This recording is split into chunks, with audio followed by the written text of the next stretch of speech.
All right. Yeah. And then we move on to day 5. Unfortunately, starting day 5 out, Naomi Osaka ended up losing. It was unfortunate that she ended up losing and getting knocked out of the tournament, but she made a good showing, like I said, especially being that it was her first time back, from her time off that she spent, taking care of herself and getting her mind right. So it was cool to see her, kind of perform well enough in the Olympics. And of course, she had the honor of being the torchbearer. So that was really awesome as well. But yes, she ended up losing and getting knocked out of the tournament. So that was something, just again, like not a shame thing that you got knocked out, just kind of like it was a good, like, how you always, like, there's some athletes that like go through something crazy or go through something traumatic or have something crazy happen. And then just seeing them go out and perform well and do well again always feels good, like Yeah. it's just, the way sports does that kind of emotion into it. It was cool. So it was just something I wanted to highlight to start out. But then we moved to the really big winners of day 5. So the first time ever in the Olympics that they were having a 1500-meter swim, which I don't know if Dylan, if you know how long 1500 meters is in swimming. I'm like 90% sure that it's 30 laps, if I remember correctly.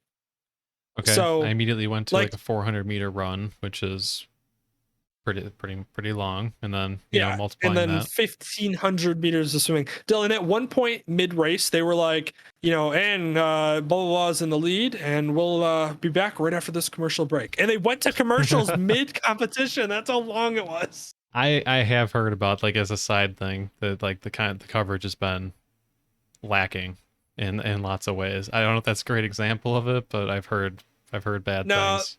there's definitely been some parts of the Olympics that have not been produced as well as they could have. Yeah. And I'm sure, I saw a couple of people that said that like they've had the BBC coverage before and they've watched the BBC coverage before and then they watched the NBC coverage and the NBC coverage is like atrocious compared, in comparison. Yep. I don't know. The Olympics is just fun to watch. Like, I understand that commentators, can be an issue in a lot of different sports. Trust me, I'm a huge sports fan. There's a lot of commentators that annoy the crap out of me. So, I mean, heck, our last podcast, we were talking about how Peyton Manning and Eli Manning being commentators that, like, why would we watch the other commentators? Because we are like, this is going to be so much better. So commentators are important, as well as like the way that it's produced and the way that it's shown. And, because production on an event can make an event feel like it's the greatest thing on the planet, or it can make it feel like it's an afterthought. Yeah. And that happens a lot, unfortunately, with some sports. So that's again why I was trying to highlight as many topics that I thought were interesting.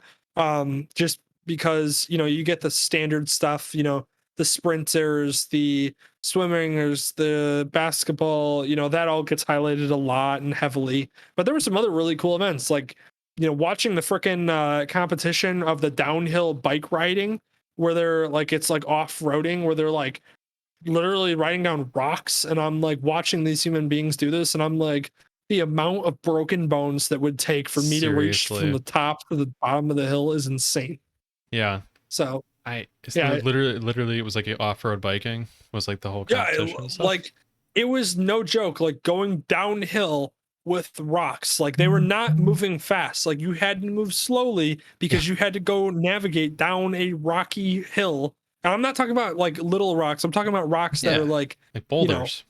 yeah, that they're like maneuvering around. And like one guy fell off head first. And I was like, oh my God, like that would just be They had so to wear painful. helmets, right?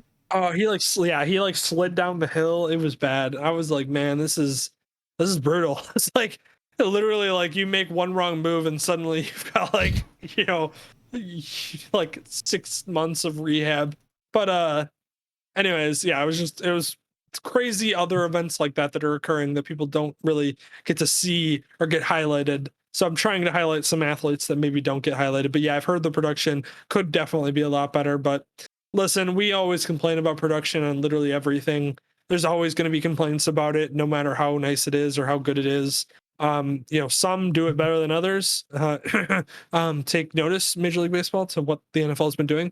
But I digress. I don't know who those examples are, but I know my crowning example of production quality is still NBC Sunday Night Football. Is still like, I mean, there's a reason as well. They have like thousands, millions of dollars and stuff put into the broadcast, but still, it is like the top tier Oh yeah, it's broadcast. hype. It's It's so the hype. best for anything.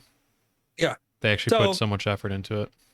yeah, and being in the Olympics, and again, you're highlighting a lot of athletes that don't get talked about and will never get talked about except for in the Olympics when they're performing and they've worked their whole lives for it and they've overcome so many ridiculous things. I saw one athlete who was performing. I can't remember exactly what country she's performing. Um, man, that's gonna kill me. Oh, I can't remember. But anyways, she's Arabic and she was born in a country where she basically had to like run from like, warfare type stuff happening and all the, that activity that happens in the Middle East, and then running had to like go through like what are they called? Refugee camps and everything, and then like worked her way to basically where she's literally participating in the Olympics. And I'm like, these are stories and like people and athletes that are like just way better people than like Lots. you and me. So it's like, Yeah. not saying we're not, but you know what I'm saying. So it's Yeah. just cool to see those type of athletes get highlighted. So yeah, I do understand why it is a little disappointing sometimes when the production is lacking and you don't get to see those athletes really, you know get the due credit that they deserve. Yeah. So, No, it's an important platform for sure. yeah, For but every 4 years.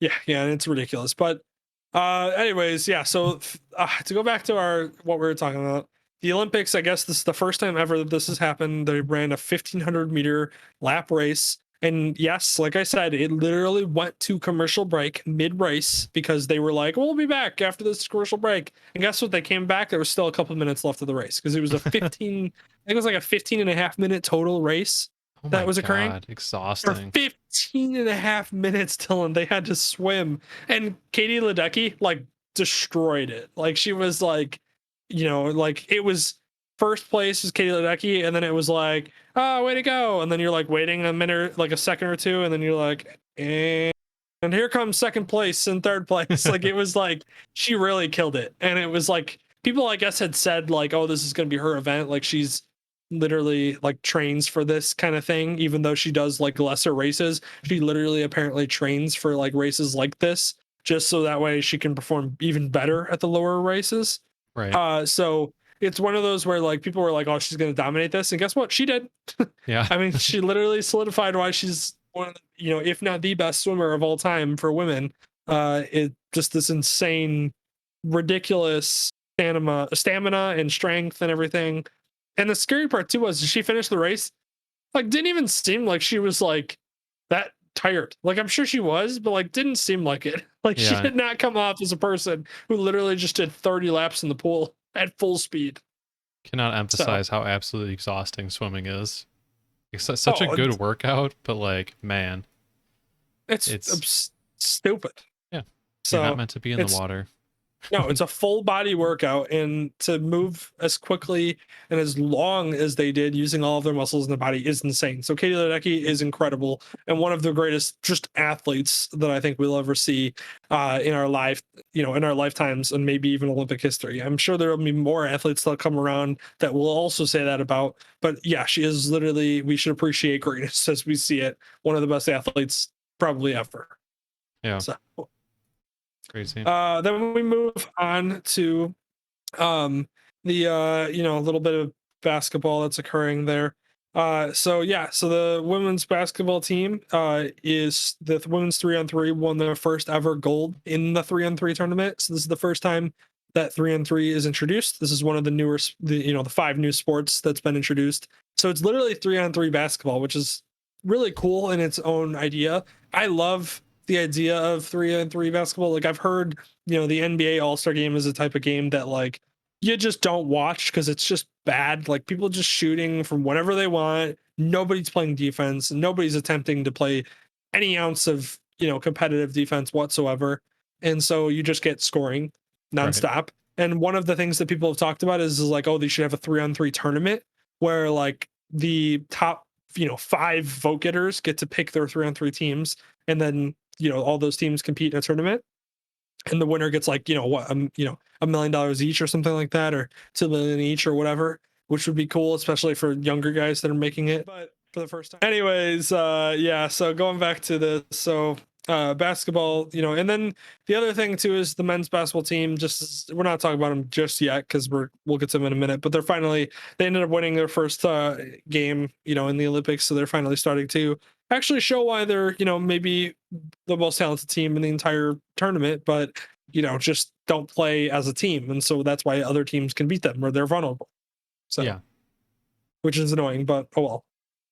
Yeah, I'm surprised. I'm interested to see where they ended up going, because either way, it's probably going to be, I don't know, they're probably just going to end up showing out and then just beating up a straight talent. But if it doesn't, or if they don't, then I don't know. That's a fun story to follow. How do you end up losing with literally just a bunch of all stars?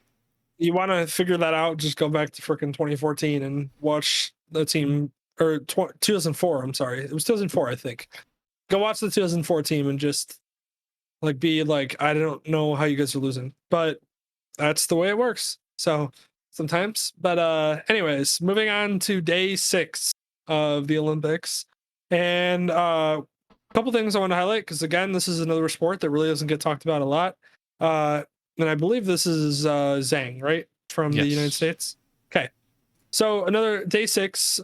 One of the things I wanted to talk about was Zhang, who is a badminton player for the United States, who was our best shot from what I gather, or one of the best people in her sport for the United States, competing. And she ended up going down and having to leave with an Achilles injury. And when you watch it, you're like, that did not look good. Like, especially the way she come down on it and immediately stops. It's like characteristic of every Achilles injury you've ever seen, where you're like, that's not good. Yeah. So, she ended up going down with that injury, which is very unfortunate. And again, probably something that's not going to get talked about much, but, obviously, great for her that she made it to the Olympics, and she's, one of the best players. And again, probably way better athlete than I am. I can tell you that much, but, at the moment, especially. So, shout out to her for making it that far and everything, but it is unfortunate to see an athlete. And I always hate seeing athletes, especially in the Olympics, go down. They show, like, for example, like the hurdles. You saw a couple, like there was a couple athletes that just did not, ate it badly on live TV. There's one girl performing that in the first hurdle, she missed it and hit it and fell and then wasn't able to finish. And it was like, man, the first hurdle. Like, can you imagine training your entire life? You get to that point and then the first hurdle takes you out. It's No. just so disappointing. And it's unfortunate. And it's always bad watching athletes go down, because you want to see the best against the best. That's how it is. And you always feel when a person goes down. We talked about this with the Conor McGregor thing. It's a great example, is when Conor McGregor went down, you obviously, do I think that Conor McGregor was going to win that fight over Poirier? No, but Poirier will have a much better argument being the best in the world if he was able to win that outright. So it's unfortunate that Conor was able to go down with injury, and then the fight's almost kind of leaving a bad taste in your mouth, where you're like, man, it would have been nice to see this finished. So it's things like that where athletes just go down, and it almost, not that it illegitimizes any person's winning or championship, but it just always doesn't feel great seeing that, especially when it's the best athletes in the world performing. Yeah, nobody likes to see injuries, just period. That's just, man, an Achilles injury for that? That's Unfortunate. a lot of movement, though. It's a lot, like I picked this picture because I was like, oh, okay, that's a good capture of how much they're actually moving, and like the agility going back and forth. Oh, it's crazy. I mean, first off, the reaction time that badminton players have to have is insane. I mean, if you've ever tried to play badminton just for fun, the reaction time you have to, get your freaking racket to where you can hit the actual, birdie in a place that isn't, gonna cause you to lose, Right. is incredible. So the fact that they do that at an incredibly high performance rate is insane. So yeah, so even just that alone, and then tag on the fact that they have to be, extremely agile and quick on their feet, to be able to, make the movements that their brain is then, trying to make, so is insane. So yeah, so it's the amount of movement that's going on and everything, and an Achilles injury, it's very unfortunate, especially of course, we're rooting for the United States because we're from the United States, but it's unfortunate, of course, to see any athlete go down go down that way. Somebody who might have had a shot at becoming one of the only Olympic winners for the United States in history in badminton. So Yeah. Shame. and then to kind of go from a not so nice story to another a really great story, and to honestly be probably something that's going to be talked about for years at this Olympics is Dressel, who's made his name in this Olympics. So he kind of made it early on when the United States were able to win gold in a team competition in which Dressel was the anchor. This he then continued that with just more winning, and he ended up winning 5 gold medals so far, which is crazy because it's like we're starting to get close to a Michael Phelps level of dominance in one single Olympics. Obviously he did it for multiple, but in one single Olympics we're getting to where that level of dominance is on display. And so he's really made a name for himself, and it's awesome because again, like like the Michael Phelps's of the Olympic history are awesome because again, they never would have made their name if it hadn't been for these types of events and races and notoriety that they're receiving. So Yeah. like Dressel, I can guarantee you Dressel's going to be a person that I'm going to see in commercials and is going to be represented in pop culture, until the next Olympics. And it's going to be awesome, and it's very, it's great for him that that's that case, and he's performing super well in the Olympics, and he's outperforming anybody's expectations that they had maybe of him. And it's just a really cool story. Another name making a name for themselves. So is he done, or is there more for him to come? I think he still has an event to perform in. I could be wrong, but I'm pretty sure he's still got more to perform in. I don't know if it'll be team events, Right. and relays, or if it'll be individual, but either way, still a pretty, crazy Olympic performance already so far. Yeah, no, this was a good example of a guy who just came out of nowhere, and all of a sudden he was like on Xfinity ads, he was on like the streaming thing, he was on like everything. I was Yep. like, who is this GTA character looking dude, and why is he Yeah. so popular all of a sudden? And he's a nice guy from like at least seeing him in interviews and everything, and he you could tell like move you can just tell when a person's cocky or when a person's nice, or like you could always just tell by like the way that they act or the way that they carry themselves. He seems like a really, really good guy, which also helps rooting for him. Yeah. So there's that too. So Yeah. but so, and then another cool story in swimming that I want to talk about, because of course the United States always with the cool stories in swimming, is this kid right here. Fink is his last name, just a fun name to say, Fink. He ended up winning gold in his first ever Olympic appearance in Olympic race ever. Wow. Like, and I'm pretty sure he's 18 years Peaking. old, I think too. Yeah. So, and I'm pretty sure it was in like I think he won I think it was a 1500 for men. Okay. So Equally because exhausting. Katie Ledecky won the 1500 for women. I think he won the 1500 meter freestyle for men, if I'm pretty sure. So which, and again, first race ever, literally winning gold, is insane. So And probably a name that we'll see at the next Olympics, because if I believe he's only 18, so next Olympics he'll be right there, and it'll be a name that you'll be like, oh yeah, he's gonna be a favorite. you just be excited because you can actually pronounce his name. Oh yeah, I an easy one. Fink. I just want to say Fink over and over again. We'll talk about him nonstop. Same with Dressel. Easy names I can pronounce. Right. Just fantastic.